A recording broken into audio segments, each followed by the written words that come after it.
mfite n'utuvuta duke n'uturanguzwa tw'utuvuta mu gaherezo, nonaha ndashaka kukavuga kakarya n'umwana wanjye, namara kukarya twashaka tukipfira. Reka mubwire ngo ibyo ukoreshereza Imana ntabwo bigombera ibyinshi, ahubwo Imana ikeneye bikeya ufite kugira ngo ihere itubura. Hari igihe nyine twebwe tureba tukabanza kwirebaho, ariko Imana yo ntabwo ireba intege nke zacu, ahubwo imbaraga z'Imana zigaragara mu ntege nke z'abantu. Imbaraga z'Imana zigaragarira mu ntege nke, zigaragarira ahantu abantu bananiwe. Mu gihe wiyumva ko amaboko yawe agishoboye, nta na rimwe wabona gukora kw'Imana. Eliya we yaragiye akigera mu irembo ry'Isarafati, no kuvuga ngo Kereti yari yamaze gukama. Kereti yari yaramaze gukama. Ikimara gukama, Imana iravuga ngo haguruka ujye ku mupfakazi uri Sarafati, niho nzagutungira. Akimara kugera Sarafati, yaramwitegera. akigera ku irembo ry'umurwa aramureba. Amaze kumureba abona kuntu ari gutoragura udukwi, amusaba utuzi two kunywa. Akimara kumusaba utuzi two kunywa, yagiye kutumuzanira. Arongera avuga ngo vuza agatsima ukame nkarye. Aguma gushidikanya, ariko aramubwira ngo bikore nta kibazo. Ngo akimara kubikora, ngo batangiye kujya barya bwa bugari bwari buri muri rwa bugari buri muri cyace, baraburya kugeza ku kigero imvura yongeye kugwira. Hari igihe Imana ikora muri bikeya igahembura ibyawe byari byarazimiye. Imana yongera ikore muri bikeya, yongera ihembure ibigega byawe. Yesu, icyareka kibi cyawe turagushimiye ko umva gusenga. Uri Imana y'imbaraga, Imana y'umucyo, ubuhanga n'ubudahangarwa. Mu izina rya Yesu tugeze imbere y'ijambo ryawe, reka rireme ubuzima, rireme kunesha, rigice imigambi y'incakura, ahubwo risubize intege mu bugingo bw'abarikurikirana. Mu izina rya Yesu, amen. Yesu ashimwe. Icyareka kibi cy'Imana. Dusome ijambo ry'Imana rigaragara mu Bami ba mbere. Turasoma duhereye ku bice 17, turasoma umurongo waho wa 2. Ibice 10 Abami ba mbere, ibice 17, turasoma umurongo waho wa 2. Aranditse ngo hanyuma ijambo ry'Uwiteka rimugeraho riti, va hano ugende werekere iburasirazuba, wihishe iruhande rw'akagezi kitwa Kereti ahateganye na Yorodani. Uzajya unywa amazi yako kagezi, uzajya unywa amazi yako, kandi ntegetse ibikona kujya bikugemurira.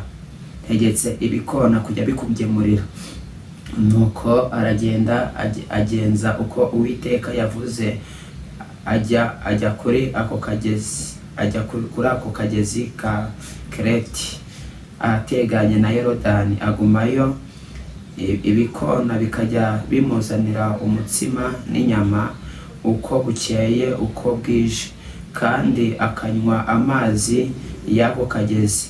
Hashize iminsi ako kagezi karakama, kuko nta mvura yagwaga muri icyo gihugu. Imana idufashe cyane. Imana ishimwe kuko ari Imana yacu, kandi izi aho ituganisha. Imana izi aho ituganisha, kandi izi naho iduhagarika. Bibiliya ivuze ngo iki? Ivuze kuntu ijambo ry'Uwiteka ryamanukiye muri Eliya, riramubwira ngo haguruka ujye iburasirazuba ahateganye na Yorodani ku kagezi kitwa Kereti, aho niho nzagutungira. Kandi yarimubwiye ngo agende ajye kwisha kuri ako kagezi. Icyo gihe muri Isirayeli Eliya yamaze guteza amapfa, yavugiye ategetse ahagarika imvura mu gihugu cya Isirayeli cyose kubera gukiranirwa ko kwa Ahabu. n'inzu ya Ahabu. Muri icyo gihe nibwo ijambo ry'Uwiteka ryamanukiye muri Eliya, kako mu bise bari baramaze kwimika ibigirwamana byarazanye na Yezebeli, bituma uburakari bw'Uwiteka baratangiye kuramya izindi mana. Eliya ararakara aragenda ahagarika imvura imyaka 3 n'amezi 6. Bishatse kuvuga iki? Ariko Imana ntabwo igibura uko igenza intore zayo zigira ute ziyubaha. Eliya, Imana ntabwo mu gihe cy'amapfa, mu gihe kigoranye, mu gihe kigoye, ntabwo igibura uko igenza. Nanjye nkubwira ngo Imana ntabwo igibura uko igenza intore zayo ziyubaha ku manywa na nijoro. Eliya, Imana iherako ivugira muri we, iramubwira ngo haguruka ujye ku kagezi, uhaguruka ujye iburasirazuba aherekeranye na Yorodani, ku kagezi kahari kitwa Kereti, niho nzagutungira, nzagutegekera ibikona bizajya bikugemurira, kandi uzajya unywa amazi yo kuri ako kagezi. Akimara kumubwira ijambo rimeze gutyo, Eliya yaragurutse aragenda ajya kuri ka kagezi, ajya iburasirazuba hafi na Yorodani ku kagezi Kereti, atangira kujya agemurirwa imitsima n'ibikona ndetse n'inyama. Agitangira kujya agemurirwa akanywa n'amazi yo kuri ako kagezi. Icyo gihe amapfa yari yaramaze gutera, amapfa yari ameze nabi, amapfa yari yaramaze gutera ngo nta mvura yagwaga, kugeza no ku kigero ako kagezi kongeye kagakama. Ako kagezi karongera karakama. Ijambo ry'Uwiteka ryavugiye muri Eliya, Imana iramubwira ngo nahaguruke, nawe haguruka ujya Imana ikwerekeza, haguruka uhagare mu mugambi w'Imana. Wasanga nawe hari amapfa yacanye kuri wowe, ariko Imana iravuze ngo hagarara kuri Kereti neza. Akigera kuri Kereti, akigera Kereti, yatangiye kujya ategereza, akabona ibikona bimuzaniye umutsima, akabona bimuzaniye inyama, akanywa amazi yo ku kagezi. Aba kuri ako kagezi, hari igihe uba ku kagezi ukajya urindira ko ibikona bikuzanira imitsima ndetse bikakuzanira n'inyama, kandi iyo Imana yategetse, Imana yereka irabitegeka, bihagarara mu ihame ry'icyo Imana ivuze. Imana igutegekera amaboko menshi kugira ngo wongere uhumurize. Imana yongera igutegekera amaboko menshi kubera yuko mise hari haramaze gutera amapfa. Imana ibwira Eliya ati haguruka ujye iburasirazuba, ujye ku kagezi kegeranye na Yorodani, akagezi kitwa Kereti, niho nzagutegekera ibikona, aba ariho nzagutungira, kandi aba ari naho wihisha. Imana mu ntambara urimo urwana izaho wakwisha, izaho yagushyirika kuremera ubudahangarwa, izaho yagushyirika kurinda imbaraga mbi, izaho yagushyirika kurinda ubutware bw'umwijima. Muri ako kanya ako kagezi kagezeho karakama, kubera yuko nta mvura yagwaga, kubera yuko nta mvura yagwaga. Akagezi ka Kereti karakama. Kakimara gukama, ijambo ry'Imana rimuzamo, hagati haguruka ujye Sarafati, nzaguruka ujye Sarafati. Urasanga ari umupfakazi, niwe negetse kugira ngo azagutunge, niwe negetse kugira ngo azagutunge, niwe negetse kugira ngo azagutunge. Muri ako kanya Eliya arahaguruka agera i Sarafati. Akigera mu irembo ry'umurwa, abona umugore arimo aratoragura ugutwi, amusaba amazi yo kunywa. Amaze kumusaba atawuzi ko kunywa, ajya kutumuzanira. Arongera aramubwira ngo genda umvugiriza agatsima ukambe nkarye, genda umvugiriza agatsima ukame nkarye. Wa mugore aguma gushidikanya, aramubwira ngo mfite agafu mu gitugu, mfite agafu gakeya, mfite n'utuvuta dukeya, n'uturanguzwa tw'utuvuta mu gaherezo. Nonaha ndashaka kukavuga kakarya n'umwana wanjye, namara kukarya twashaka tukipfira.